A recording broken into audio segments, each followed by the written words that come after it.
teman saya. Assalamualaikum warahmatullahi wabarakatuh. Puji dan syukur kita panjatkan kehadirat Allah Subhanahu wa Ta'ala, karena atas rahmat dan karunia-Nya kita masih diberikan kesehatan serta kesempatan sehingga pada hari ini kita dapat mengikuti kegiatan perkuliahan dengan baik. Salawat serta salam semoga senantiasa tercurah kepada junjungan kita Nabi Muhammad SAW beserta keluarga, sahabat, dan para pengikutnya hingga akhir zaman. Yang kami hormati Bapak Jeffrey Maulana SMSI, MSI, selaku dosen pengampu mata kuliah pengauditan, serta teman-teman mahasiswa yang kami banggakan. Perkenalkan, kami dari kelompok 10, dan saya sendiri Reza Ramdansyah, dan teman-teman saya lainnya ada Dika, Rizky, ada Septian. Pada kesempatan ini kami akan mempresentasikan materi dengan judul pengendalian internal dalam audit laporan keuangan. Langsung saja ke slide-nya. Jadi tujuannya itu ada 3 macam. Yang pertama itu ada keandalan laporan keuangan, yang kedua ada efektivitas dan efisiensi operasional, yang kedua efektivitas dan efisiensi operasional, yang ketiga kepatuhan terhadap hukum dan peraturan. Pengendalian internal bukan hanya kebijakan tertulis tetapi mencakup pengendalian internal bukan hanya kebijakan tertulis tetapi mencakup struktur organisasi, metode, dan ukuran-ukuran yang terkoordinasi dalam perusahaan. Jadi dalam definisinya ini, pengendalian internal merupakan suatu proses yang disusun secara sadar dan dijalankan oleh manajemen bersama seluruh karyawan dalam sebuah organisasi. Proses ini berlangsung terus-menerus dalam kegiatan perusahaan sehari-hari. Jadi tujuannya adalah untuk memberikan keyakinan yang memadai, yaitu tingkat keyakinan yang wajar bahwa kegiatan perusahaan telah berjalan sesuai dengan tujuan yang ditetapkan. Yang pertama ini semisal tentang keandalan laporan keuangan. Jadi keandalan laporan keuangan berarti laporan keuangan yang disajikan dapat dipercaya,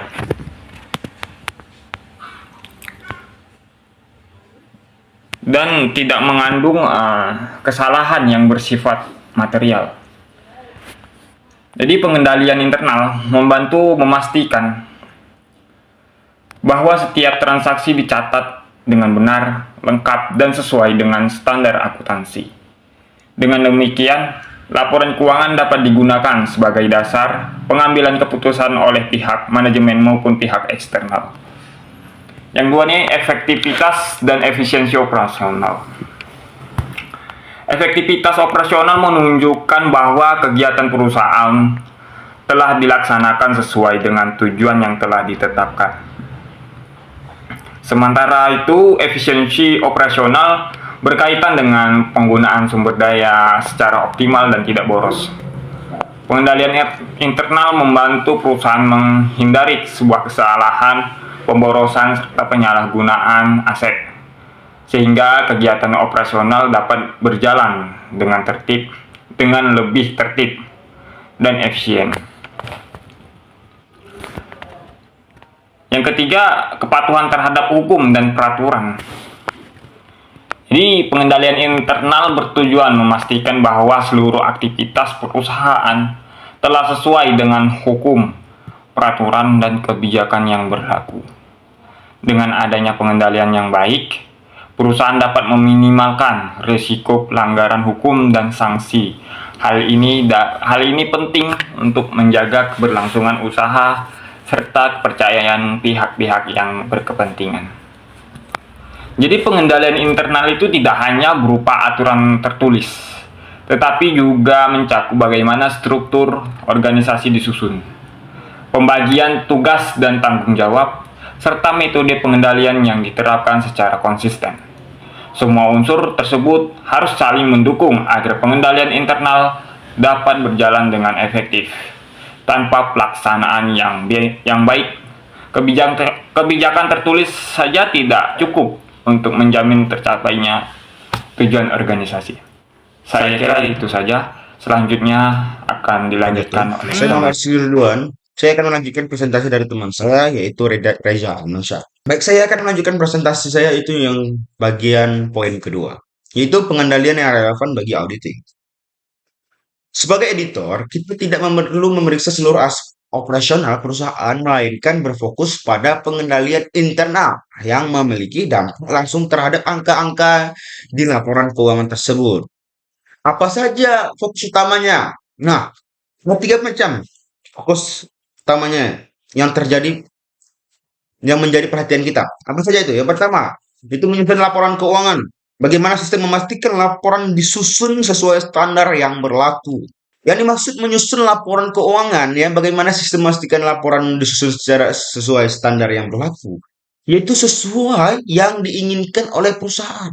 Apa saja yang menjadi standar bagi perusahaan itu yang dilakukan. Yang kedua, pencegahan dan pendeteksi salah satu material ini. Ini adalah benteng. Nah, inilah temboknya, ya. Agar apa? Agar tidak terjadinya error atau kecurangan yang nilainya signifikan, yang nilainya besar, yang nilainya fantastis, itu yang namakan disebut nilai signifikan. Nah, yang ketiga teman-teman, itu ada pencatatan transaksi, yaitu di mana memastikan setiap transaksi yang terjadi dicatat secara akurat, ya, secara lengkap, secara tepat, jelas, padat.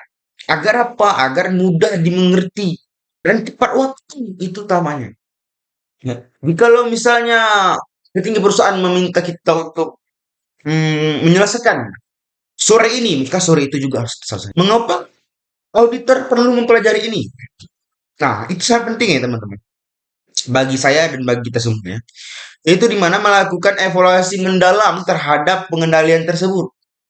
Bukan tanpa alasan kita belajar ini. Pasti ada tujuannya. Yaitulah tujuan untuk menentukan. Ya. Yang pertama, ada 2 nih tujuannya. Pertama, tingkat resiko pengendalian. Seberapa besar kemungkinan sistem internal klien kita gagal mencegah kesalahan tersebut. Gunanya apa? Untuk mencegah kesalahan. Ya. Mencegah. Semuanya itu perlu dicegah. Tingkat apa? Tingkat resiko pengendalian kita. Yang kedua, Pak, luas dan jenis prosedurnya. Audit. Nah, jika pengendalian kuat, ya, maka mungkin bisa melakukan pengujian yang lebih simpel. Jika pengendalian itu kuat, jika sistemnya itu kuat, nah, maka kita pengujiannya simpel, nggak perlu susah-susah.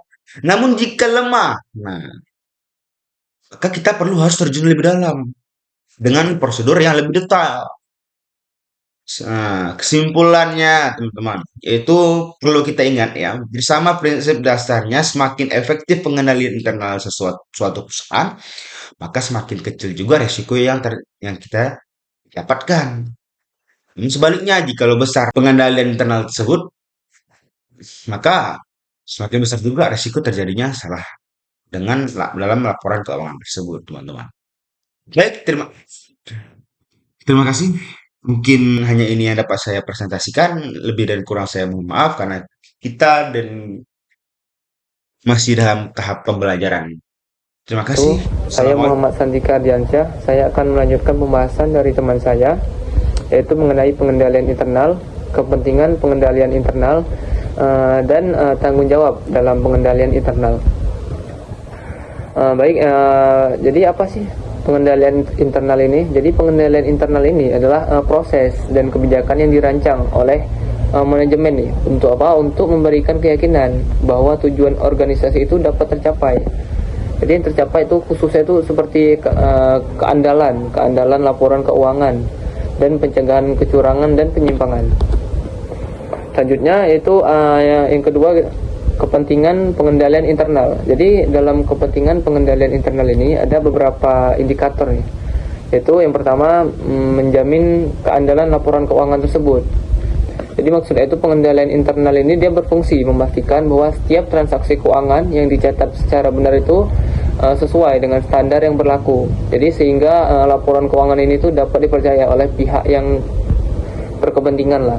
Contoh itu saya ambil contoh, jadi kebetulan saya kemarin PKL di Dinas Koprindak di bagian keuangan. Jadi contoh itu kayak seperti setiap pengeluaran itu harus dilengkapi dengan dokumen seperti kwitansi, nota, dan surat perintah pembayaran, atau kami bilang itu SPM lah, dicatat tuh dalam laporan keuangan.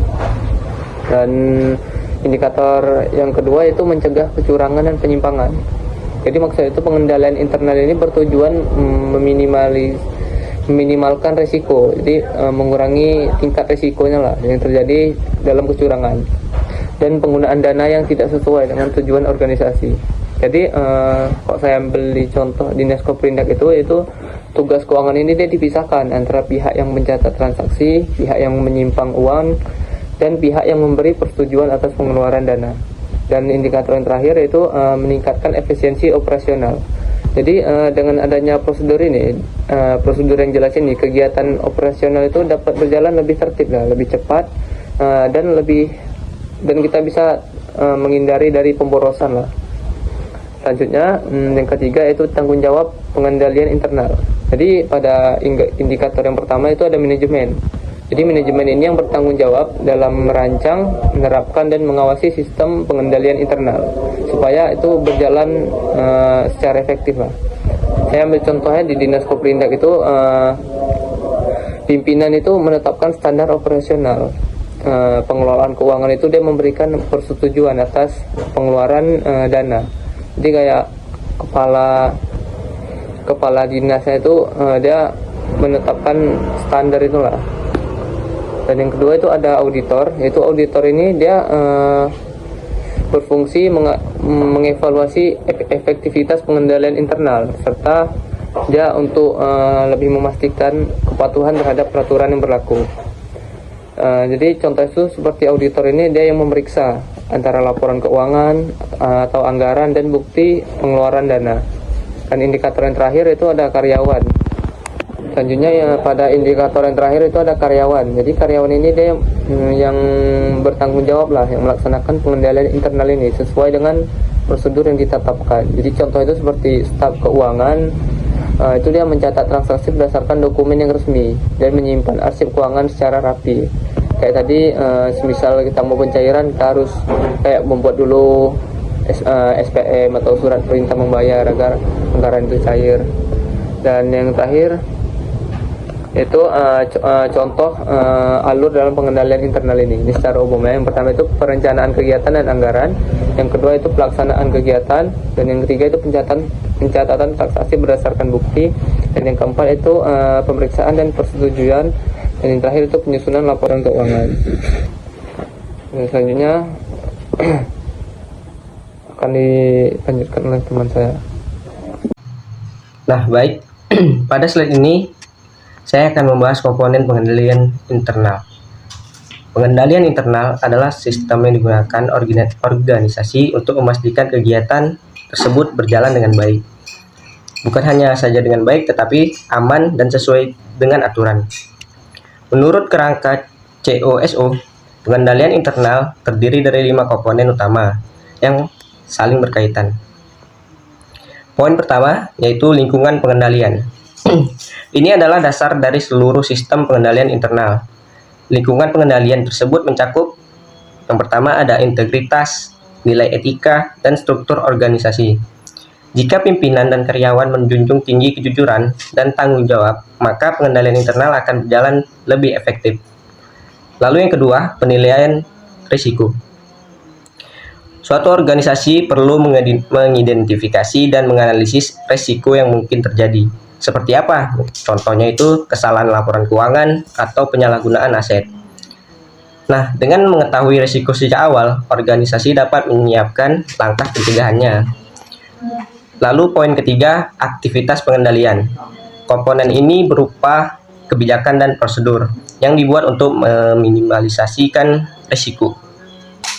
Nah, contohnya seperti apa? Contohnya itu pemisahan tugas, otorisasi transaksi, dan pemeriksaan dokumen secara berkala.